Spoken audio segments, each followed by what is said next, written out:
Quizá durante muchas generaciones, muchos científicos, muchos libros, muchos filósofos, quizá tanta gente a lo largo de los años ha querido saber y descubrir si existe la vida después de la muerte. Y sí, existe la vida después de la muerte. Y es por eso que aquí donde estamos debemos luchar por estar en el bien, porque allá hay un infierno y hay un cielo, que debemos ganar el cielo, porque es terrible los que van al infierno, es terrible los que hacen el mal, van al infierno. Por eso la Virgencita en las apariciones de Fátima les hizo ver a los niños el infierno. Ellos gritaron de horror. La Virgen María les dijo: han visto el infierno, donde van los pobres pecadores, es decir, los pecadores, los que hacen el mal, los que hacen pecados perversos contra los demás, contra los niños, contra las mujeres, los pecados de impureza, de violencia, de crímenes, los robos, las violencias, los maltratos, las muertes, los abortos, todo el mal, la envidia, el odio, todos ellos van al infierno. Por eso es urgente orar el Santo Rosario y pedirle a la Virgen María que nos haga buenos, que nos haga santos, que nos ayude a cambiar lo malo.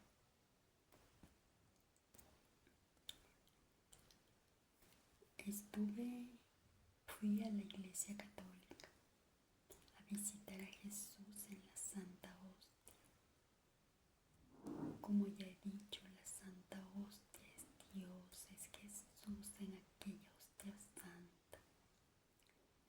A un lado de la Santa Hostia, en un ramo de flores blancas, veo que se aparece un rostro. Primero pensé que era Jesús Dios, pero no estaba segura de que fuera Él, porque Jesús Dios es bellísimo, es hermosísimo, y Jesús Dios tiene los ojos azules del cielo, pero aquel rostro era también fino, nariz perfecta, me sonreía discretamente, un rostro un poco alargado, me miraba, sus ojos eran negros, mientras lloraba frente a la Santa Hostia, aquel rostro en espíritu, pero yo estaba a un lado de la hostia, como estar adorando a Jesús, pero yo lo veía, era una persona. Luego llegué a casa y seguía yo pensando de quién era aquel rostro, o si era el rostro de Jesús Dios Todopoderoso, cuando en mi corazón es un santo, escucho, es un santo, es como cuando tú en tu corazón dices: ah, es así. Y revisé los santos de ese día y efectivamente había sido uno de los santos que se celebraba aquel día. Era el día de los 2 discípulos de Jesús Dios Todopoderoso. Revisé las fotos de los 2 discípulos de Jesús Dios y efectivamente era el rostro de uno. Era el rostro que vi, era el uno de los discípulos, era el mismo. Era Santiago el menor. Yo lo estaba viendo a Santiago el menor, uno de los discípulos de Jesús Dios Todopoderoso. Te voy a contar que Santiago el menor ahí lo martirizaron, pero ahora está vivo y feliz en el reino de los cielos junto a Dios. En el texto, en el libro de Hegesipo del año 180 después de Cristo, él habla sobre el martirio de Santiago el justo, hermano del Señor. Bueno, todos los discípulos les decían hermanos, porque aquel tiempo todos los que seguían a Jesús les decían hermanos, como ahora. A todos los que están en grupos se les dice hermanos, pero también somos hermanos porque somos hijos Entonces, en el libro de Gesipo, en el año 180, dice sobre Santiago el Menor: sucedió que Santiago, el hermano del Señor, a quien todos llamaban el justo desde los tiempos del Señor hasta los nuestros, pues muchos eran los que se llamaban Santiago, tomó el gobierno de la iglesia juntamente con los apóstoles. Este fue santo desde el vientre de su madre. No bebió vino ni licor fermentado, ni comió carne, no pasó navaja por su cabeza, no se ungió con aceite ni usó de baños. Solo a él estaba permitido entrar en el santuario, pues no vestía de lana sino de lino.